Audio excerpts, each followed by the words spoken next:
Yo,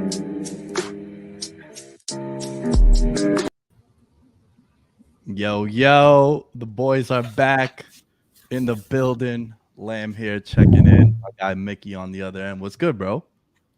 Hey man, we're good. We've had some great cards as of late, and we got an absolute banger of one here tonight, or coming up this weekend. This card is it's got all the great fights, but we've had some great profitable cards these last couple weeks as well. I know I've been doing great. How have you been doing? Very nice. Very nice. I'm starting to steal a little bit of your approach to betting. I'm parlay poppy, man. I'm trying to hit these crazy parlays. So I am doing a little bit more straight betting so I could see a little bit of a profit, Mickey. I hate going like 7 of 8 and getting nothing in return. So I appreciate you putting me on game with these straight bets. Yeah, for sure. I mean, there's so much value you can play in some of these that sometimes it is. You always got to have at least that one, just monster parlay that you're just, your lotto ticket to win it. Just to, you got one on almost every fight of the card. It's fun to follow along. But man, there's been some good dogs lately.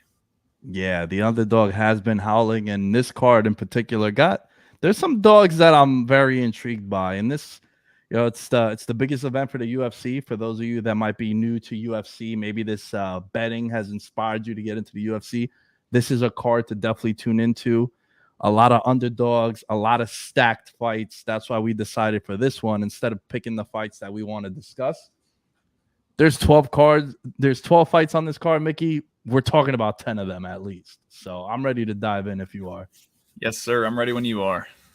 So the first fight of the night is Rose Clark and Stoliarenko, but we're going to skip through that one. I want to talk about Jessica Eye around plus 230, plus 240, depending on the book you're looking at, and Missy Barber at minus 285. To me, Mickey, I am a big Missy Barber fan. I think she is awesome. I do think she plays with her food a little bit. I think there are some times where I'm like, you have her in full mount. What are we doing? We're just, trying to score points. Like, no, you have chances to finish. She's coming in as a big favorite. I do think if you are someone who likes the 3-4 big favorites on the card parlayed, I would be fairly confident. Jessica Eye, at this point of her career, she's on a losing skid. I would not be surprised if she suffers another loss. If she does get released by the UFC at this point, she is in that gatekeeper role. To me, Missy Barber, I hate using the L word, but she's a lock as a big favorite. I think I'm very confident in her going into this one. She's with a new camp over at ATT now, so you do see a little bit of that wrestling background being showcased. But I do have one prop in particular I want to hammer home. But how do you feel about this fight that we're talking about? Yeah, no, I'm right there with you. I think I'm not one to lay the big juice with women's MMA in specific. I even on some of these last cards, Vanessa Demopoulos, or however you say her name, we cashed her at a huge plus 200 something dog there. A lot of times these female fighters do not warrant what they're being offered on these big minus faves, but I think Missy Barber does, and I think she handles this fight fairly easily, to be honest. We've seen her handle Miranda Maverick. She got a split decision win on that one. De La Rosa with an unanimous decision. And like you said, she kind of plays with her food. I could definitely see her coming out with a little bit more of a kill mentality, trying to get this one out, trying to get her name on the map a little bit more. I think she comes out and handles Jessica Eye, who, like you said, is on the verge of being cut from the UFC. Yeah, man, I'm really looking at Barber to put on a show. You could find her at plus 300, plus 340 to win inside the distance. If you also look at the landscape of this division, there's not much for Valentina right now. We know Talia Santos took her to a split decision in the last outing, but this division has a lot of people that Valentina has just ran through. And if Barber could get an impressive stoppage over someone that fought for the title, I wouldn't be surprised if her next fight, she's in the number one contender role. So for me, man, I really like Barber to get it done inside the distance. Jessica Eye, though, all her fights are split decision losses or wins, very narrow, 29-28. So If you want to take a stab at Jessica I to win by decision, you could get that at plus 400, plus 450. And on the flip side with Barber, minus 120 if you don't want to lay minus 280. I feel more confident in it going the distance, but my pick on this one is inside the distance for Barber at around plus 340. All right. I love that. So we both agree on that one. The next one, I got some takes on this one, dude, and I'm gonna throw it to you first. We got Andre Muniz coming in as a massive minus 320 favorite over Uriah Hall, checking back in at plus 265. How you feel about this one? Yeah, I'm sure a lot of people are going to be all over the whole Uriah Hall. You know, they've seen him, knock some people out, do some crazy stuff, and the guy is a beast of a fighter. But Muniz he's been insane. He has a path to victory, and he takes it and he gets it almost every single time. He goes in there looking for the sub, he hunts for it, and he gets it. I'm personally going to be laying him to win by sub minus 110. I think that if he gets him on his back, he's going to find it and he'll get it. I'm not comfortable laying the huge minus 320 juice. I think that especially when I can get a minus 110 and this is the path to victory that he is obviously wanting to take. So he's going to be searching for it. I'm most comfortable laying that in this fight. I'm getting flashbacks of the fight we had last week between Chris Curtis and Rodolfo Vieira. It reminds me so much about this one. And one thing that jumped out to me in that last fight, and I was on that fight to go the distance. I remember it was like minus 800 for it to end early, and I got it at plus 550 for it to go to distance. Here's the thing. With this fight in particular, Mickey, I feel like I'm with you on Muniz to win by submission. He has one path to victory, and he seems to always at least threat that path to victory, right? Like even in the fights that he might not get the sub, he has a great opportunity, or he gets a hold of your back or something. He gets in the submission position, right? So, but the way I see it, man, I'm looking at it. Muniz, I agree with you by sub. Muniz at plus 100 to win in the first round. And then after, man, one of my favorite props, plus 850, Uriah Hall by decision. If he could weather that early storm, man, maybe he loses that first round. Uriah Hall coming back. He's a very dangerous striker. I think Uriah Hall is one of the biggest what ifs in the UFC ever. Like this dude checks all the boxes, but he's just always been a guy who just can't get over the hump. And Muniz is using this as a springboard. I think if he could weather that early storm, plus 850 as a dart throw, maybe like a quarter of a unit. I know you're a big unit guy. Maybe like a little $20 beer investment here. That's kind of the approach I'm looking. Uriah Hall by decision and Muniz to win early and by submission. I like that. I don't think that's a bad play at all. Like there's so many value plays you can get, and I know some people don't seem to understand the how you could be betting on both sides of the fight, but that's simply the value perspective of it, because there's paths to victory for both guys, and if you're going to be able to get big plus money numbers on both sides of a fight, that's a good way to walk away with some profit. Yeah, man, I feel like the fight could go one of two ways. Like Muniz, takes him to the ground and gets a submission, or I think Uriah Hall can grind out a 29-28 decision. If Uriah Hall knocks him out, or the Brazilian Muniz decides to clang and bang and catches him on the chin, then so be it. Like I was on every possible outcome. I had about 7 parlays in the Glover Uri fight going into that main event. I'm sitting on like a potential 10K night if anything but a submission by Uri went down. I'm like, you know what? At that point, like, what can I do? It was 30-1 for it to end by sub, and just so be it that it did. Right.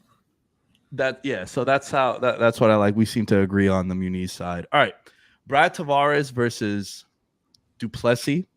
Duplessis coming in at minus 150. Brad Tavares at plus 130. Brad Tavares, another guy who, if you look at his resume, has faced the who's who in the 185 division. Duplessis is coming off 2 impressive knockouts in the UFC. How do you feel about this one? Because this is a fight where I'm not as confident as the other fights. Yeah, I honestly like Duplessis a lot in this one. I like his game a lot. He's a mixed martial arts guy. I think he comes in, and I think he gets the win here.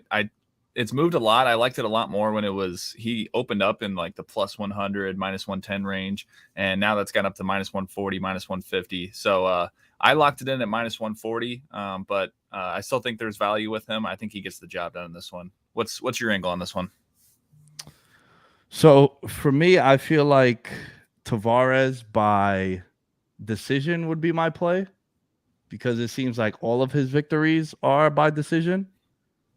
But for the most part, I think this is a pass. I don't have a strong lean in either direction.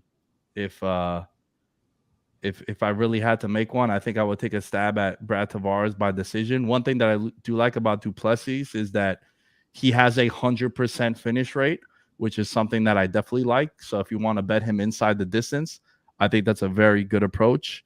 You can find that in some places for him to win inside the distance at plus 130, plus 140 as well. I like that. I like that. All right. Next.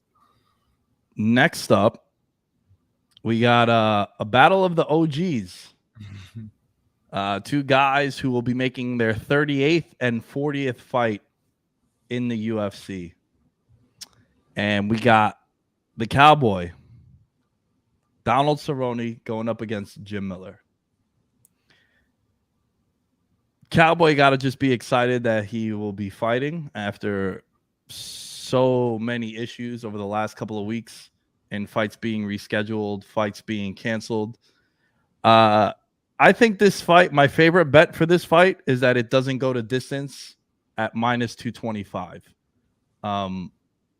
Both guys, to me, at this point in their career, are just collecting checks, and this is a fun matchup in the sense where they're not being fed a young guy to make a name off. So I like it when these kind of fights go down. But to me, my favorite bet is fight doesn't go to decision at -225. Yeah, honestly, I don't have a play on this one. I lean towards Jim Miller. I don't feel comfortable laying the juice with him, though, in this one. It's two OGs that are going at it. It'll be a fun one to watch. This will be one I'll be excited to watch as a fan. But I'm sure Cowboy's just pumped to finally be on a card. If his name looks familiar and maybe you aren't even like a big like UFC fan, it's because he's been on the last 5 cards. He just hasn't been able to have like an actual he hasn't been able to actually fight his fight. So I'm sure he's pumped to finally get in there. I think Jim Miller gets the win here, but again, I'm not laying the juice on this one. Yeah, I kind of want Cowboy to win just because he's on this crazy losing streak. I think 6 straight fights he hasn't gotten a W. I know one of them was overturned, but it's gonna be interesting, man. I think someone gets finished and people seem to get excited about it. Fun fact, I just realized right before we started recording, there's a rematch of a fight about 8 years ago in which Cowboy won with a head kick knockout in Atlantic City on a fight night main event. So maybe he could turn the clock back and get another finish. Cerrone by knockout plus 400. But for me, I do think that there's a stoppage. We won't need the scorecards for this one. All right. This next one, I have a lot of people telling me that they're on Gabe Green. A lot of people whose opinions I trust. I don't see it. I know Iangary has not looked like the great prospect that we thought he was going to be.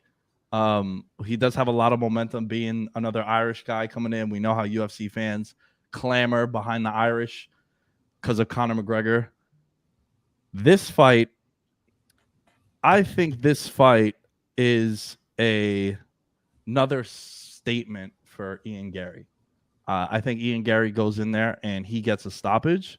I don't really see the Gabe Green side. I think Iangary, coming off that last fight, it went the distance. I think that was great for him to get some much needed ring time. I think that goes a long way for a young fighter, because if you just go in there, Mickey, and you're just starching people in the first.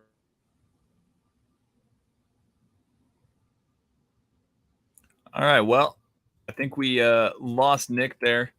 But anyways, yeah, so as he was saying, Iangary, he's been a big prospect. We'll see if we can get him back here in a second. But Iangary, he's been a great prospect so far, but he's been looking a little bit shaky. He's looked pretty he's got wobbled at times. He's definitely gassed out a little bit.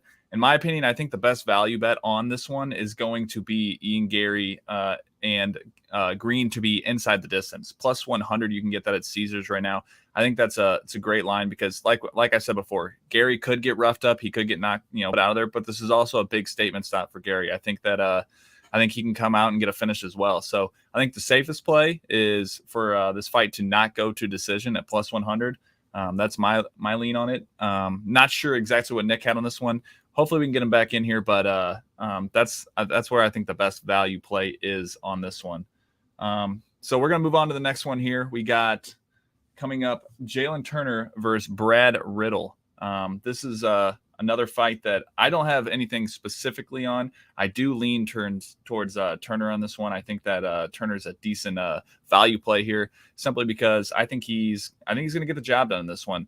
I know Nick's got a decent play on this one. He was telling me about before it. Hopefully we can get him back in here. But Turner's been great. He's got like a 80% takedown percentage. He's looked great. He's got a KO in his last fight, 2 subs. He's finishing fights. He's doing what he needs to do. I think he gets another finish in this one, to be honest. But I'd say the best way you can go is just probably with just laying the money line here. So going on to the next fight here, we're kind of cruising now. What do we got up next, man, in the back? We're on to the main card. So this is where we're getting into the spicy stuff here. We got Munhoz versus O'Malley, which this is going to be a fun fight. O'Malley, he's taken over the Storm. He's a big guy in the UFC now. He's been one of the favorites of all UFC fans. But if you're new to UFC, this is going to be a huge fight for you to watch. You see there in the picture, he's got the crazy hair. He's got the crazy tattoos. He tends to play with his food a lot.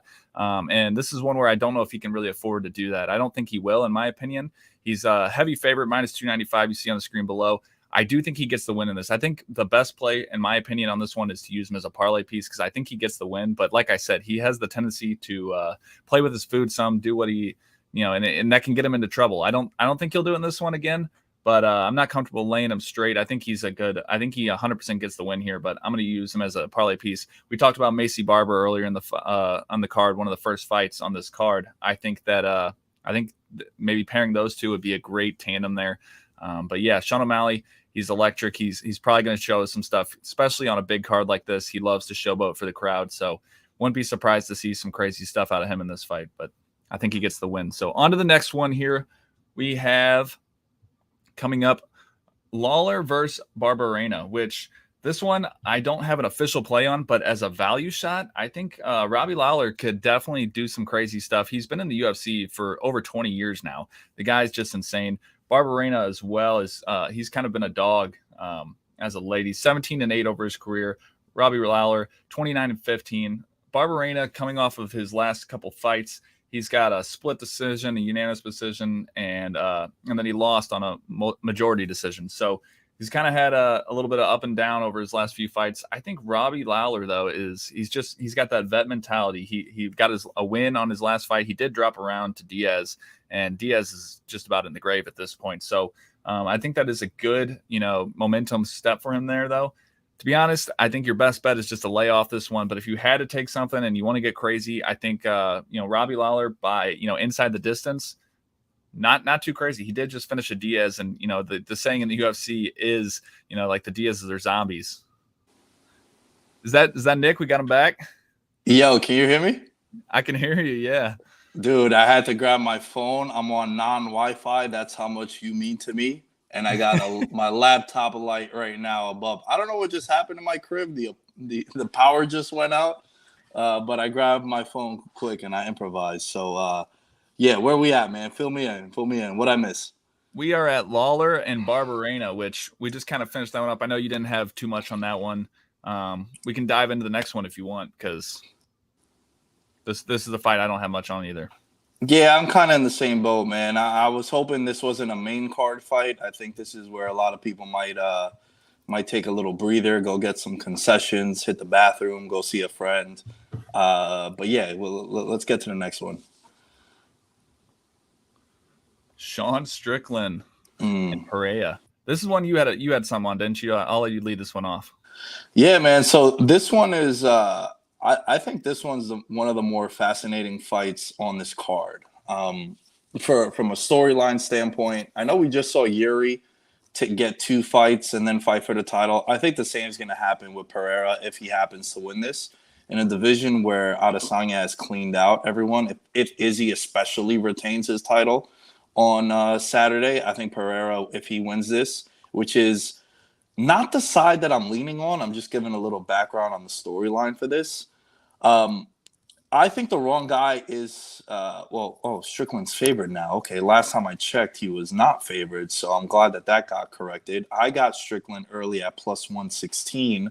I bet that on Monday, so now to see him as a favorite, I do feel #real sharp. I think this fight, it's all going to depend on what happens with Strickland, right? Like, he's saying he wants to stay there and swing away with Pereira. You do not want to do that with him, man. I was just watching the Kiss of Death video compilation on YouTube of him, and like, he just hits you one time and you go unconscious, Mickey, like it's Ben Askren with the flying knee. Like, it is crazy. He's known as the Hands of Stone is his nickname. I think this fight ends inside the distance, or Strickland wins a decision is how I would approach this one. Yeah, honestly, I think some of that talk from Strickland is kind of just the BS coming out of him. There's no denying that this guy is crazy. He says some crazy stuff. He's for lack of better words, I think sometimes he's just kind of an idiot. But his fight IQ is very high. When he's in the octagon, he's fighting the fight that best fits him and against his opponent. I think when he gets in there, he's going to fight the fight that he needs to do to win if he wants to get to that title shot. And I think he definitely, if he can get this win, he will get to a title shot very soon. And I got Strickland in this one. I think that we saw Pereira kind of gas a little bit. He does have that just absolute unreal power. But I think that Strickland's he's gonna fight his fight, and it might be a boring fight. It might be he might get booed, he might get all kinds of stuff, but I don't think he cares as long as he gets this win, which I think he does. I'm surprised, like you said, that he opened up as a dog. I think he's finally starting to move. Line's finally starting to move towards where it should be. I wouldn't be surprised if this would have opened and he was like a minus 170 favorite, because I think if he fights his fight, he wins this. Pereira is still very green. And he has gas can issues. I wouldn't be surprised to see Strickland shooting for takedowns, doing whatever he has to do. I don't think he cares how he wins this fight. No, I'm with you, man. And Pereira, I was actually at MSG in his debut fight against Michailidis, and that first round, Michailidis took him to the ground and controlled him. Not much damage and whatnot, but he had like 3 minutes of control time. Then the second round starts. What's up, flying knee, bedtime. But the thing with Strickland is, I think he might want to stand there and trade until he gets hit. Then I can see him turning into a wrestler and bringing it to the ground, because he is pretty good on the ground too. I think that's something that people forget. But to me, I think the play is Strickland on the money line, Strickland by decision, and Pereira at plus 150 the last time I checked to win by knockout. That was weird to me, Mickey. Is that what it's still at? I don't have the apps open. Let me see what that's at right now, because I know that another one that I was looking at too was Strickland by sub is an absurd thing, and if he does gas out Pereira and then he's just gets on his back, gets in a choke or something, I could see some crazy stuff like that. Earlier that was some absurd line, but Pereira by KO is sitting at like plus 165 on a lot of books right now still. That's, you see, like, stuff like that is mind-blowing to me, because Pereira, I think Strickland, the longer the fight goes, it's going to benefit him. So Pereira's path to victory has to be by knockout. So for that to be plus 165, I feel like that's a mistake. I feel like that should be closer to what the Munhoz line by submission is. You know what I'm saying? Like, it should be like a minus 110, maybe a plus 100 thing. So that's a great bet, in my opinion, Alex Pereira to win by knockout. I think that's just a flat out. There's a lot of value on that one, especially like we're kind of saying the same things about agreement with how he could win that fight, and it's by knockout. So I'm definitely on that prop without a doubt. 100%.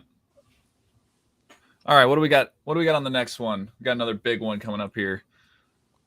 Oh yeah, we got Volkanovski versus Max Holloway. Two just absolute legends, in my opinion, and I think everyone would pretty much agree on that in this division. We got a pretty steep line for Volk, but do you think that's warranted? He has been pretty much the Terminator as of late.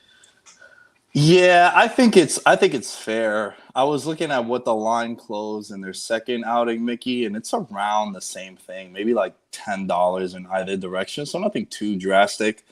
I remember that second fight, man. I really thought Max won that fight, even though I had bet Volkanovski again. So I've been on the Volkanovski side in both of the wins. Though, bias aside, money not being held above my head, I did think Volkanovski lost that second fight. That's why we arrived to a third fight. The thing that's interesting about this one is I feel like we've seen the best of Max. Like, I don't think there's much more Max could do to improve. Now, we're talking about one of the GOATs. I think the GOAT in the 145 division. But with Volkanovski, I think he looked so all-worldly in his last outing against Korean Zombie. I remember I was on the Zombie side because I was like, man, being a plus 550 favorite, the underdog was kind of wild. And then Volk just made me look foolish. Like, at one point, he was like 18-1 after like the third round to win that fight, So Volkanovski, man, I think Volkanovski is going to go for a finish. I don't think we see the scorecards here. I think both guys want to put a stamp on this victory. I don't think Max wants to go the distance with him because then you'll have that like, oh, did you really beat the champ?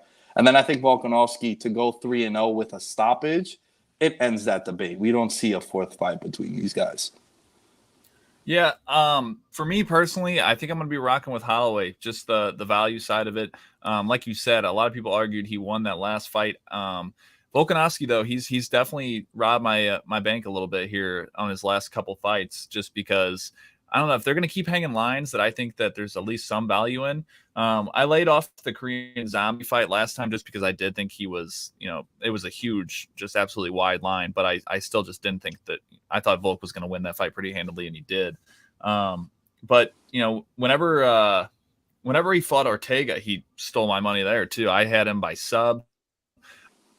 He had him literally turning purple on the top of his head. I had that huge plus money sub. I'm up in there punching the air. I think it's got to be over, and he just doesn't breathe for 3 minutes straight. I mean, the guy's literally a Terminator. He's got the will to win. He's going to do whatever.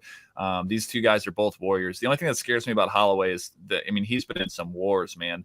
Eventually that chin's got to go. And if it does go in this fight, we could see Volk just absolutely drop him. And that would hurt my heart a little bit if that did happen, just to see Max Holloway get finished like that. But I mean, no matter what side you're betting on this, if you're new to UFC, you've got to tune into this fight because this is going to be an absolute banger.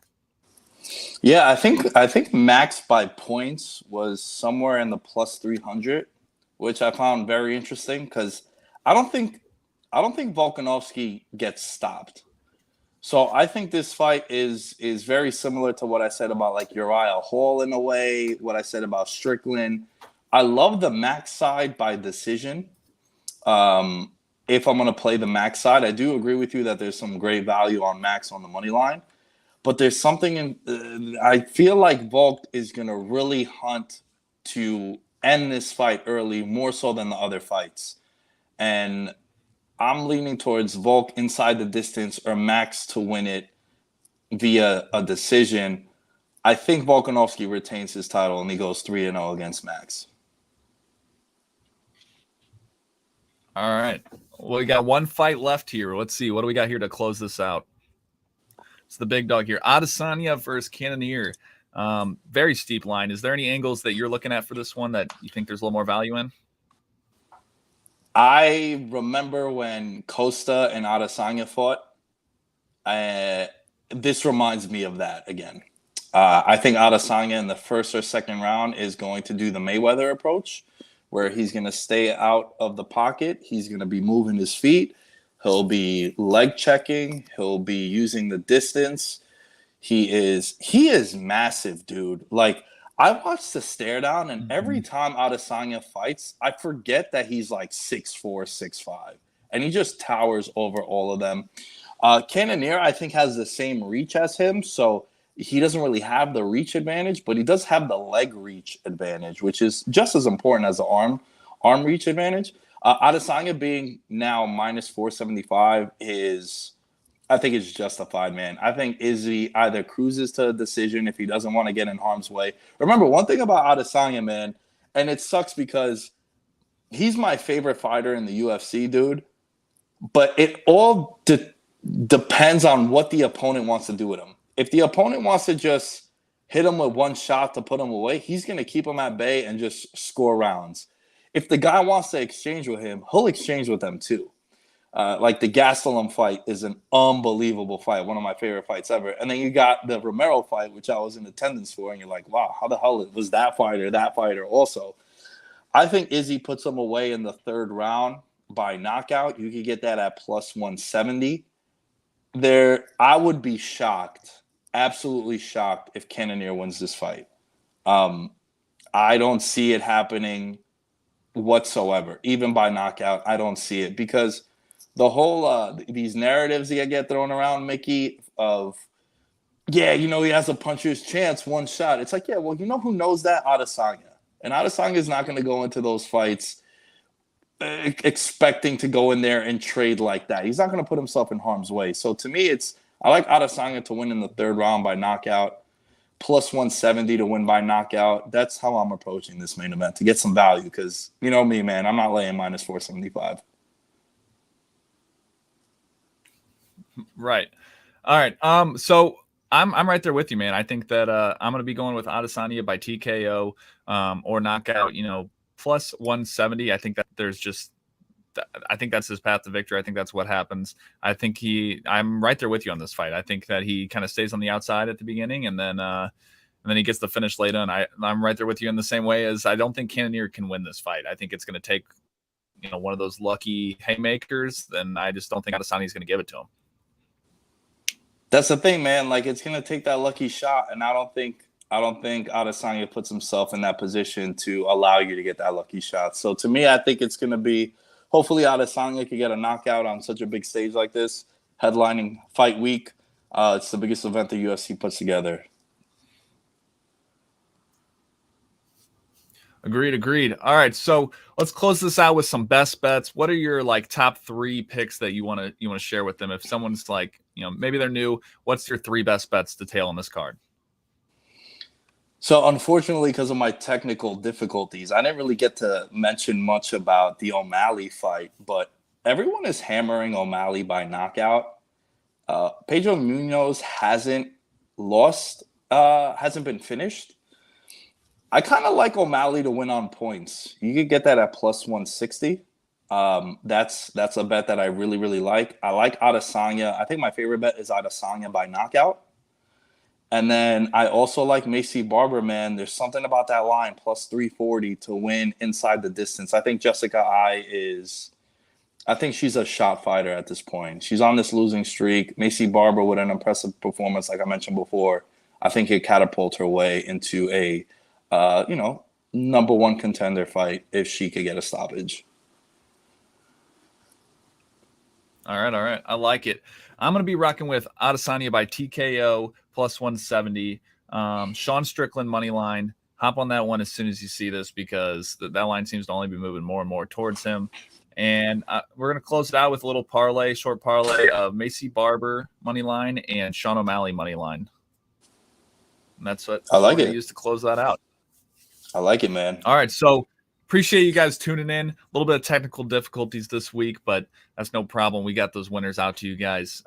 Make sure you tune in next week. We'll have plenty more winners for you guys. Recap this one a little bit. We'll see ya.